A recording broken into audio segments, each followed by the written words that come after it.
Alrighty, folks, just so you know, we are recording this so we can load it for the replay inside school. I do suspect a lot of folks are out for Easter, so let me be the first, or at least the latest, to wish you all a happy Easter. Thank you for being here. As always, I look forward to these being very interactive. I actually did come with a couple of topics today to start, but as always, you can raise your hand and I believe raise your hand is under the react button. Yep, there it is. You can raise your hand there and I will call on you if you're comfortable asking your question, or you could put it in the chat and I will go through them. I always go through things in the order that I receive them. So the best way to make sure I hit your comment or question is to get it in early. For example, Renee is the first person to put a comment and she just said good morning. So good morning to Renee and everyone joining here. I wanted to start this discussion off with actually a comment that I got on my YouTube channel, and I thought it was very relevant for the school community. And, basically, this individual likely was a new follower of One Rental at a Time, probably been around for 30 days or less. And they asked, what the heck does do the work mean? Right? You guys see me wear this hat a lot. I say it a lot. I thought we should define what it is just to get it on record in case someone was new. So let's get into that. So, do the work for me is really a bigger message than when it started, right? Do the work for me is like, what do you want to do? Break down the activities that lead you down that path and then commit daily and be consistent. Where do the work started was very much one rental at a time, right? I talk to new investors all the time. They go, how'd you do it? This, that, the other. And it really starts with focus. So again, you guys probably know my story here. I tried to invest in the Bay Area. I did it for a year. It didn't work. There was no cash flow. I ended up choosing a market that was far away. It was 2.5 hours by car. You can get a lot of places in 2.5 hours by plane, for example. So again, it was a market I knew no one. I never lived in. I didn't have any history, but frankly, the numbers worked. So, how did I figure out this market? How did I stay there? How did I continue to do deals over nearly 20 years? And the answer was I got so myopically focused. And again, for the record, my focus, again, Fresno's about 1 million people. So it's a very big metropolitan area. I spent probably 6 weeks or so going to Fresno almost every weekend and just asking people, where should I invest? Where should I invest? Where should I invest? And everybody has their own opinions, but the winner, meaning the area that was most mentioned was an area called the Mayfair District. Simply said it was 93703. I said, okay, great. I'm going to pick 93703. Then the question became, what is Olivia and I going to look at? Right? Because you could do houses, condos, townhomes, mobile homes, duplexes, quads, apartments, raw dirt, whatever. And at the time in 2001, when this party started, I only knew single family homes. I'd only ever lived in a single family home. So guess what I picked? Single family homes. Then the question became, if I choose 93703 single family homes, that's a really long list. I don't remember exactly at the time, but let's say it was 200. There were 200 active listings. And as a extremely busy professional who was all over this globe, I could not look at 200 active listings in a day and make heads or tails of it. It was too much, too much. And so I had to refine my criteria. And what I found over time, trial and error, is I had to get the active list down between 20 and 40 active listings. Anything less than 20, I found to be too tight, too small. Anything more than 40, I couldn't get through the list. So, what I had to do, again, trial and error, is I had to set up a set of criteria that allowed me to go through this list in 20 minutes or less. That's all I could find. I was working 60 hours. I was traveling 20 hours. I was trying to be a good husband, trying to be a good dad, trying to stay healthy. I didn't have a lot of time to learn our new market. So what I had to do in this example was 93703 single family homes, 3 or 4 bedrooms, 2 bath, 2 car garage, single story between 1,200 and 2,000 square feet. That set of criteria allowed me to produce something between 20 and 40 active listings. But here's the deal, and this was what maybe made me a little bit unique. and I didn't appreciate it until I tried to help others, is I looked at that exact criteria and that criteria only for nearly 3 years before I started to open, my search criteria. And that's what I mean by do the work. So what does do the work get you? I believe real estate investing is a skill. Because it's a skill, it can be learned. Because it's a skill, it can be practiced. And again, practice leads to improvement. So by having a very fine list of criteria, making the list painfully consistent, because some days nothing changed and I was done in 2 minutes. Some days lots of things changed. But it was that consistency that allowed me probably in 4 months to know the market better than anybody else. And again, for 3 years, that is all we bought was in that little buy box. So that's what I mean by do the work. It's something that you can repeat. It's something that produces a defined set of criteria, and you look at it consistently. And again, the question you need to answer for yourself at the end of doing the work with a buy box is, what is an average deal?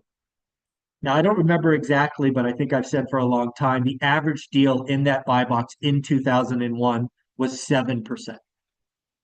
I don't know about you, but I'm not satisfied with average. So, what I had to do now is do the work. I had to find, write, create disrespectful offers, whatever it took, to find something greater than 7%. At a minimum, I wanted 8.5. A great deal for me at the time would have been nine, or no, I'm sorry, 10, right? So I think a good deal is 1.5% better than average, and a great deal is 3% greater than average. Those are just general rules of thumb. So if you're thinking, what does do the work mean? That's an example, a very finite example of a buy box, daily discipline, learning average, and the like. So I wanted to answer that question for anyone out there. Let's let some more people in that join. There we go. Sorry about that. All right, they're joining. So again, is 7% average now? Renee, that's a great question. Absolutely not. Absolutely not. If I were to use that criteria, that same exact criteria, which I haven't looked at in a little while, but I did about a year ago, I would say in Mayfair, single family homes, the average return is likely negative today. I would say that single family homes in Fresno at that price point are probably negative yield today. So you have to look elsewhere, right? I would never do a negative deal, keep cash on the sidelines. So again, I believe today, if I were to go back and look at that for a week or so, the average yield would be negative today in Fresno, California, and likely lots of areas. That doesn't mean you can't create great deals or do seller financing. It's just hard. It's just absolutely hard. So that's what I think is going on. So again, folks, remember, you can raise your hands. You can ask. We do got our first question. Jim, go ahead. So I was on Zuber's boot camp last night, and he brought up something I have not taken into account in my numbers. Okay. So for CapEx and everything else, you put that in there for forma. But something else I think you have to add in there is, let's say that roof is 25 years old. That might go out in 3 years. Your HVAC might go out in 3 years. So you have to know the lifespan of your CapEx items and put that in your pro forma. Yeah, I always in my very simple spreadsheet, which you probably have all seen, I call that the make ready bucket, right? What are things that I know, like I know I need to address now? And then anything, I always thought about it, anything in the short term being the next couple of years. So yeah, if you're getting into a house where the roof passed, but it's got 2 layers on it, you need to do it, you should include those numbers for sure. If you see large capital expenses, let's define large as greater than a couple of grand and short duration, a couple of years, you should absolutely include that, especially in the environment we're in today. I mean, let me tell you how I would handle that today. I would make sure that the seller gives me a credit or does the work. You guys got to remember, we are in a buyer's market in most of the country. There are still some pockets in the Northeast that are not buyer's market, but the lion's share of where we all play today is a buyer's market. So if I was writing an offer on a house that had 2 years left on the roof, I guarantee you I would be asking for either a new roof, or B, a credit so that I could put on a new roof. Use this to your advantage. This is not 2021 where you have to waive inspections. If you're going to create a deal of the decade or a great deal today, ask for everything. Ask for the moon today. That would be my advice, Jim. Yeah, well, then my next part, because I'm going to create a spreadsheet for lifespans of everything that has to do with property. Because even Sure, copper pipe in the fitting or the it has a lifespan sure in my does. house. Yep, So I'm going to create that spreadsheet so I know that, and then I can take that into account when I'm doing, because I'm looking for more of cash deals so I can rehab them. of That way course. I can Yeah, send that whole thing to that seller and say, hey, wait a minute. This is going to go out here. This is going to go out in 5 years. This is 7 years. This is 10 years. I've got to yeah, take that stuff into account because you didn't. yeah. And No, most absolutely. Yes. yeah, most new homeowners don't even think about that stuff. Oh, I No, need to I get into a house. They don't think about anything else. no, and that's why you see a lot of first-time home buyers kind of regret what they did because of all those expenses that come up in the first 3 or 4 years of ownership because they didn't think about those things. So, Jim, I know you're going to put it together, but I'm going to ask for a favor. Once, because you are a contractor, once you get that spreadsheet, can you throw it out in school so others can look at it and behave, just so we can all get a little bit more educated? I think that would be a Oh, nice. absolutely. And I'm also going to be starting a YouTube channel, Grumpy Oh, Contractor. even So better. yeah, I'm going to put it on there. Plus, I'm going to do a quarterly maintenance checklist, a pre-inspection, because I used to be a Korea home inspector as well. Right. Yeah, I remember So you used. I'm going to create, I've got that one that I actually used off my Excel spreadsheet, plus I had another program. So I Yeah, created my own. So I'm going to get that free to everybody too. I appreciate Uh, that. Anything we could do to just get up level the community, and again, Absolutely. taking your education and your experience and sharing would be grateful. I appreciate you, Jim. No, that's definitely what I plan on.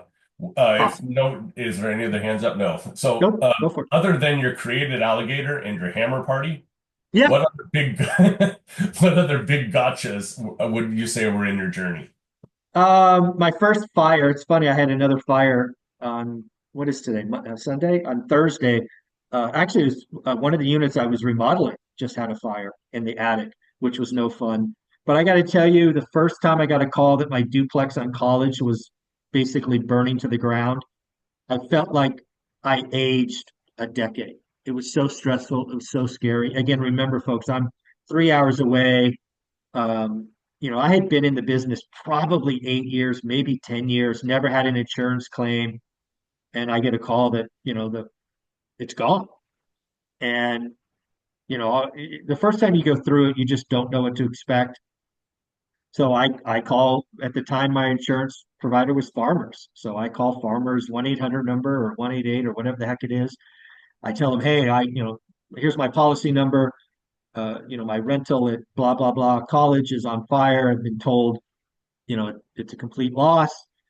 The lady, I remember the lady's, I can still hear her voice in my head. Says, "Don't worry about it. That's why you have insurance." She asked for a couple of verifying information. She asked for a point of contact because she saw the mailing address was Mountain View and the property was in Fresno. She's like, "Hey, do you have a property manager?" I'm like, "Of course I do." Gave them that number. And at the end of that phone call, which I'm sure was 10 minutes, it felt like it went by in 10 seconds. It was just a blur. I got a claim number, some 9 digit or 12 digit number. And I kid you not, 3 weeks later, I got a check in the mail for, at the time, it was a complete loss. So again, if you have insurance and you get the call that you have to file a claim, there's been a major thing. Realize that the insurance companies are they're going to do what they do, right? They're going to go through the process, and if it's a legit claim, they're going to pay it out. And I was, and I've had now 5 claims, and they've all been essentially the same thing. You call the insurance company as soon as you get it. You get a claim number. In my case, I put him in contact with Brad, who's the owner of the company that I work with, and Brad works with them. And then at the end of that, we decide to remodel, rebuild, or scrape and sell. So that was a big moment for us. What other things happened during the journey? I remember one time expanding our scope. Right, again, like earlier, I talked about doing the work. We were very much Fresno focused. Every time we drove to Fresno, we drove through this little city called Madera. Madera is probably 20 minutes from my buy box. but it provided such better returns. First time we bought in Madera was probably 2011. So we've been in Fresno for a decade and never even considered going outside our buy box. But we always drove through Madera because Madera is between us and Fresno. And we found this was during the crisis. So we found this little duplex and we ended up getting it. We ended up adding three or four more duplexes in Madera. So sometimes I think Dion did this most recently. If you just expand your buy box like 20 or 30 minutes, you might uncover a new market. So Madera was very good to us. It's actually those four or five duplexes we have are the best performing assets year in and year out because the price points are a little cheaper, but people can still commute to Fresno for the major jobs. So I tell you that was an inflection point for us. The 1031 exchange was a big deal, right? That's how we went from 8 to 80. So sometimes single families get just like earlier, like they go negative.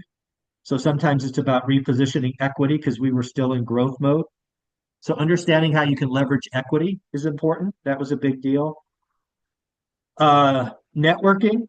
I've said this a lot. I spent 5 years living in my own siloed bubble. I wasn't in communities like this. I wasn't networking in real estate meetups in Fresno. And I'm sure that really slowed our growth because I wasn't becoming a known entity in Fresno. So those are the things that jump out at me, Jim. Perfect. Then the last question, this one's kind of self-serving. How do I get a gold ticket? Oh, you just so send me a DM on Instagram or Inside School with your address, and I will get it. I will give you a shout out in the daily financial news, I don't and need the then shout out. oh, I just your first name. I just never more than your first name, but Okay, that's how I know I did it, and then I mail it. got you. Because what I do want permission to do is put it on my logo for my YouTube channel. Of So course, can I digitally put that on top of the logo? go for it. Perfect. Yeah, Yeah, so you're this whole group and everything else is the whole start of the journey, and it's I really appreciate it. I will say that to you every time I see you. I will say that to you I because appreciate it, it's a and family. yeah, it absolutely is. And again, what makes it a family is just what you did earlier, right? You're going deeper in an area I have zero experience. I was never an inspector. I'm not a contractor. But you're going to build some stuff and then you're going to share it with the community. So that's what makes us stronger. So you, Yeah, you get equal love. So thanks, Jim. perfect. Thank you. All right, folks, don't forget you can raise your hands. I do have one more topic I'll go through. Let's see, Renee typed something. I can't talk and read at the same time, so give me a second.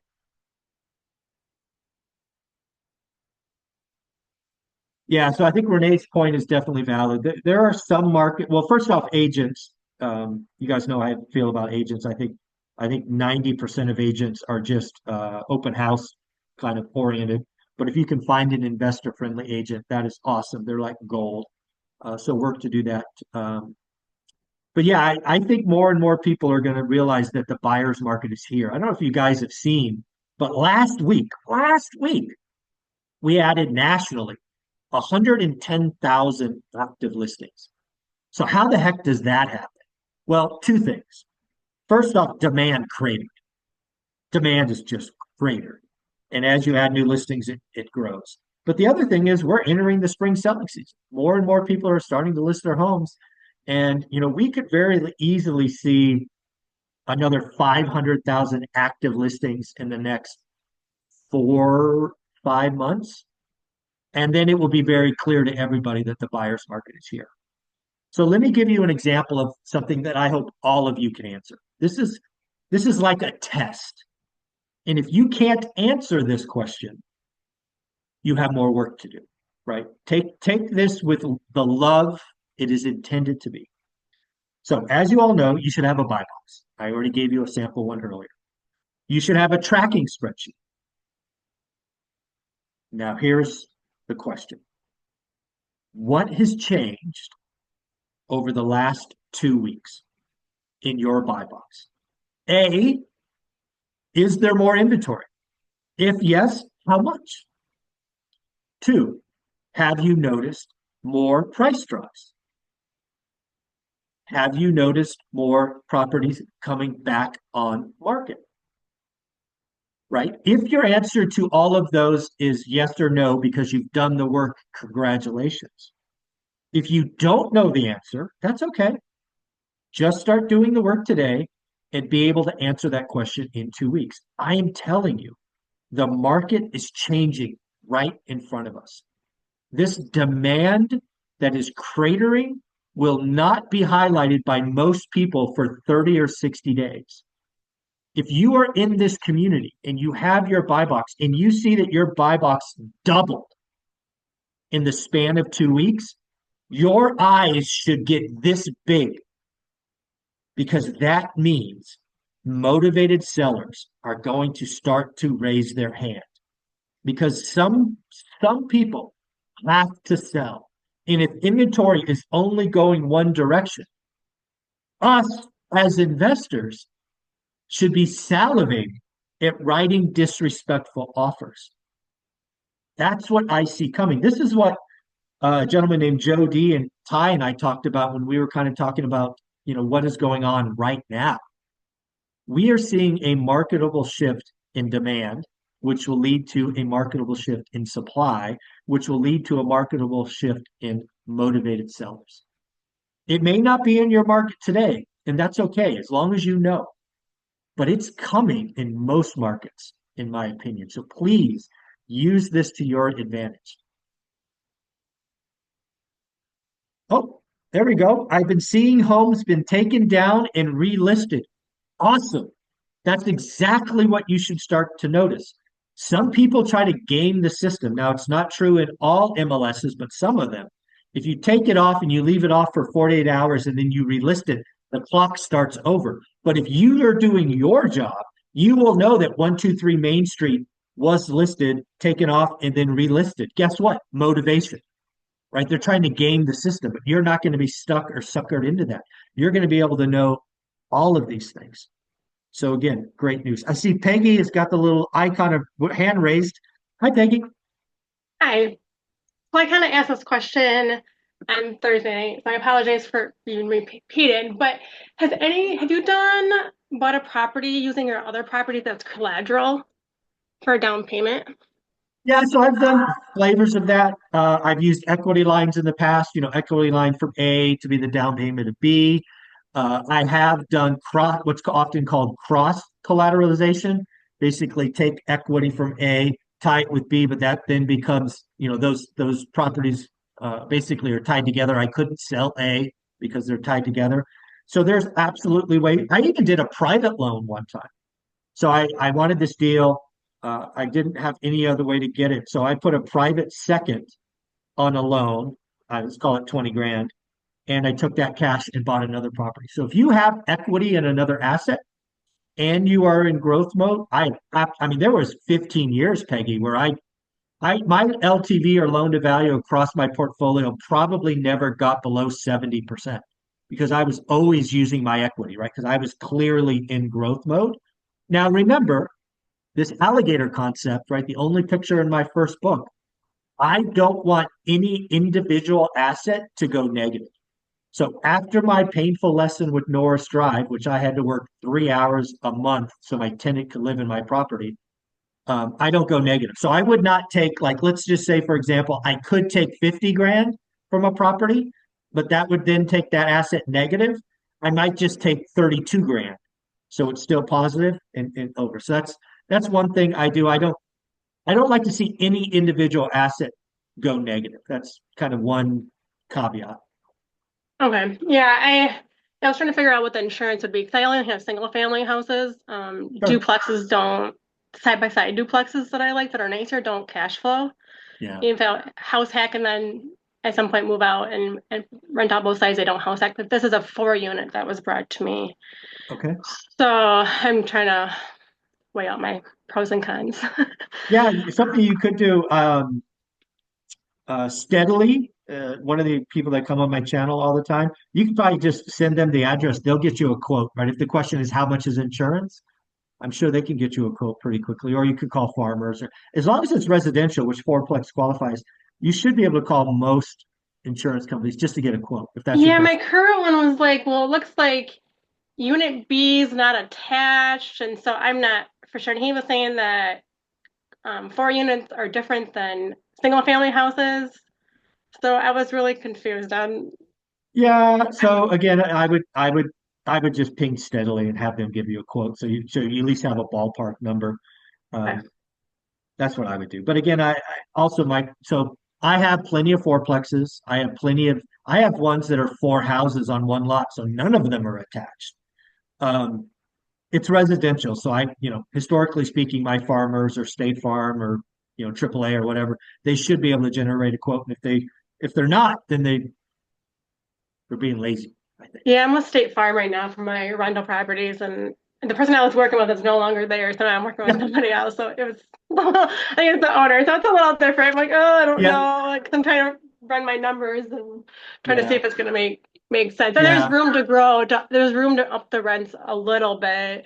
Sure. But I go back and forth. Like our rents are getting up there where I just don't feel like some people don't have to go back to apartments Yeah, because I can't afford the single family house rental market. So yeah, yeah. perfect. Thank you. Sure, no problem. Good luck, Peggy. All right. Anybody else got their hand up? Let's see what else. Let me go scroll up. So we had Peggy's question, then Jim. Oh, you're giving me your address right now. Let me take a picture. Sorry. All right, I got it. Oh, well, here we go. What are your thoughts on purchasing a property cash after ensuring the property is stable refinancing?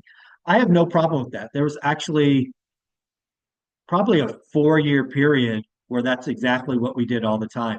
We were buying properties that wouldn't finance on purpose because that's where the yields were. We had a contracting team that we just kept busy.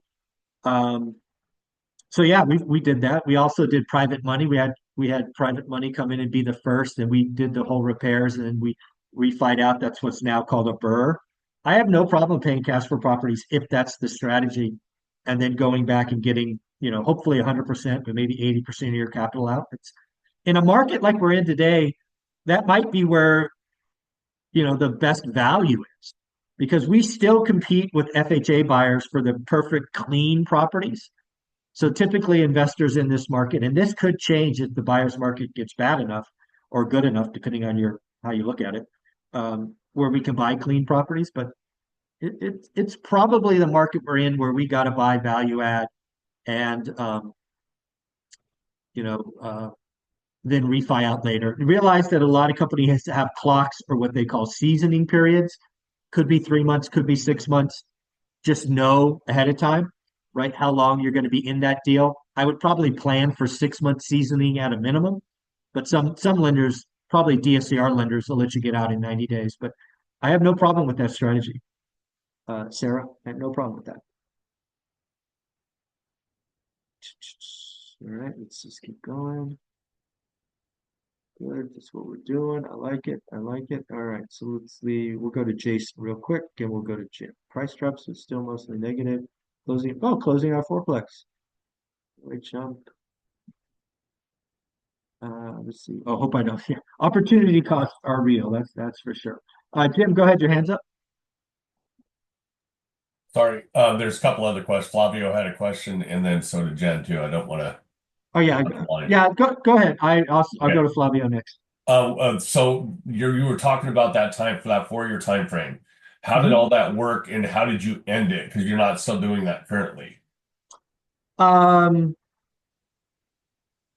So how did I end it? What was the first part of that question? Oh, where'd it That go? where There it you is. were doing more of the rehabs, the value Yep. add rehab, because you had a team in place. Yep. Yep. So how did you So, set up said team? Was that all through your property manager, and then did yeah. it just eventually work its way out, or Yeah. did So you got you? to. Yeah. Yeah. So basically, what happened? Obviously, at this point in time, we probably had 100 units, maybe 80, somewhere between there.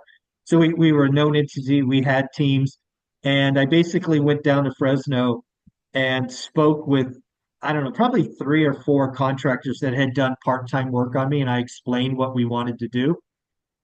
And actually found one who told me all these, sweet nothings in my ear, proved to be a total mistake, fired his ass after the first project. And then I found the second one, and we worked together. I kept his team busy for probably 3.5, maybe 4 years. And it was just the right time to buy right out of the MLS. Everything was out of the MLS. It was just gold bars laying everywhere. And that's where I started borrowing private money. So it was really an engine of borrowing private money, paying 10%, buying the deal, getting it in, refining out at the end. And then how did it end? It ended when Wall Street showed up. Well, I still remember the day Wall Street showed up and they bought the entire what they called the tape. They bought the tape and they paid list price for the tape. I remember talking to I think it was Fidelity Title. It might have been somebody else. And once Wall Street showed up in Fresno, the game was over. I couldn't buy anything at deep discounts enough. Didn't Zillow buy a lot of that too? No, Zillow didn't show up until probably 5 years later. Well, I was dealing with the Blackstones and the other folks. No, this was late 10, early 11. Zillow really didn't show up in other folks until like 15, 16, at least in my market. They may have been elsewhere, but Fresno is often considered a second tier city, so they didn't get there till years later. Yes, I'm in the process of creating teams for doing flipping slash. I'd rather hold it, but I don't want to get up to 100. I have no desire for that. I'm kind of in between. I want to be kind of like Dion. Yeah, I love to I've dive. I always love to thought travel. 20 single family homes is the magic number. Like Yeah, if I and could that's wave my that's arms, about what I'm looking at. Yeah, but yeah. I'm stuck back and forth. I'd love to stay within 3 hours and just do all value add, but Mhm. getting it to cash flow even with value add in California is just brutal. Yeah, California's far. Yeah, It is. but I do think, like you've been saying, 25, 26 is definitely going to be the years of the investor for sure. There's no If question. you can figure out a way to make things work and get everything in right in these next 2 years, it's gonna be skyrocket, even in California. No, I agree with that. Absolutely. Yeah. Very cool. So thank you. All right, let's see what Flavio has for us. I had a property for 10 years, negative cash flow. Oops, sorry. Good thing housing doubled in price in Washington and was my exit. Okay, cool. Yep. Yeah, I mean, one of the things you learn about getting wealthy, and this is really my three-step process, is it's a decade, right? If you can hold assets, even if the asset's negative cash flow, if you can hold it for 10 years, there's a very good chance that time will make that asset look good. And same for stocks and same for lots of things. So congratulations, Flavio, on your win. Jen, for a busy W-2 worker that can't cold call consistently, what are your tips on how to find seller finance deals? So Jen, I think there's a couple of things that you could do. I think you do these already, but for the audience, is you need to be on the list of all the wholesalers in your target market. The other thing, you know what I might do? I've never said this before. This just came to me. I might offer a bonus.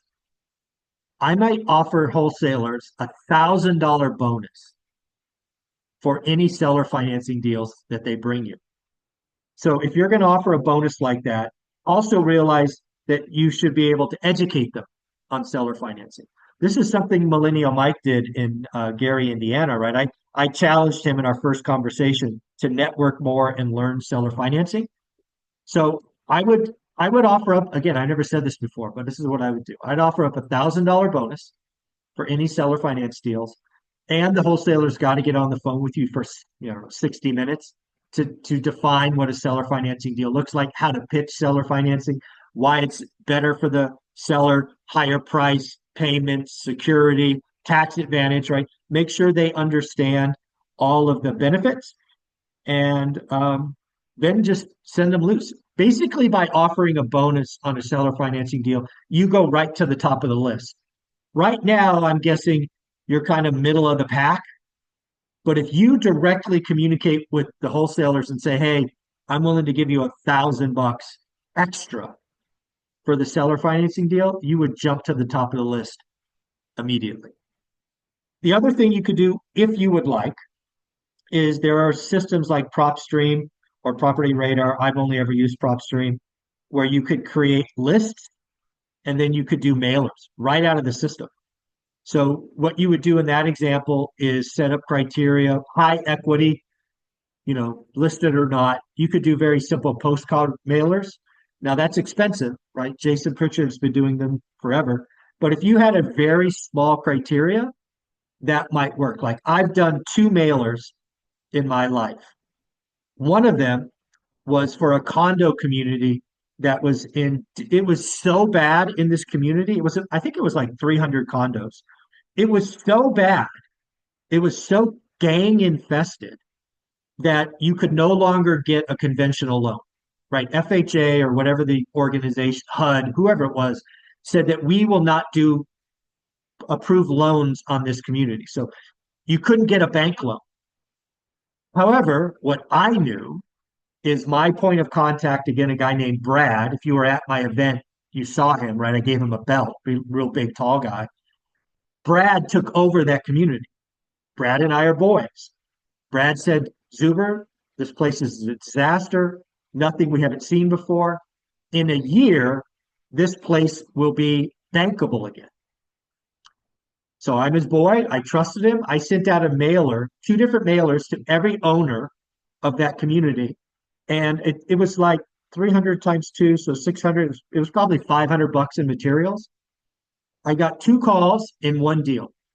I ended up buying a property cash. And this was like 2018, might even been 2019. So this is not crash time. This is just a community that got wrecked and had a very finite problem. So I bought a property for 28 grand. And it now, as of today, I just put a new tenant in there. It rents for 1,500, right? And is worth somewhere between 180 and 200. Sometimes you just do a very finite mailer that's not crazy, and you can find deals. So it's just about being opportunistic. So you could also do mailers. And again, I was like you. This is when I was working, so it had to be 18. Um, so I don't know. That's something else you could do as a busy W-2 owner. Let's see where that was Jen, I think. Let's see. No hands are raised. Okay, cool. Is there a good or best site for real estate meetups? I don't know, KP. I would just meetup.com. It's probably the one you've all heard of. I would also go to Bigger Pockets and just type for. So I would do meetup.com, Facebook, right? Search, your city, that thing, and then Bigger Pockets. Those are the three places I would go, KP. And if people have other ideas, please share them in the comments. But those are my thoughts. Very cool. Nice live stream. Great tip. Cool. All right.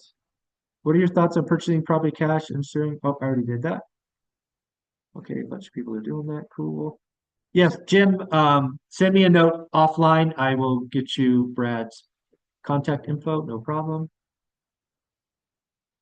Yeah. It does remind me of Vince Vaughn. A little bit, a little bit, a little bit. That's funny. Oh, Eventbrite. There we go. There's one more. Eventbrite. I do use Eventbrite. Yes, that's a good one for meetups. Oh, Jen, do you feel investors are missing out if they don't go creative and only deal via the MLS? Um, that depends on the investor goal. For 15 years, let's say 14 years, 14 years, I didn't know any different. I was just the MLS. I mean, you guys know my buy box. I mean, that's just what I hit I hit it twice a day, once in the morning, once at night, and wrote offers out of the MLS. There's absolutely nothing wrong with that. If your goal is to be Dion and get to 8 properties, or maybe your goal is to get to this magic 10 or shoot 4, there's absolutely nothing wrong with the MLS. Realize it's going to be slower and you may not be able to find as great a deal. I do believe the best deals I've ever done were predominantly creative financing because you're able to adjust price and rate and term and balloon. There's just so much more variables. Do you have to do that? No. It is totally okay to just plod along, one deal a year, one deal every 2 years, right out of the MLS. As long as you're doing the work and you make sure the deals aren't average or bad, I don't think there's anything wrong with it.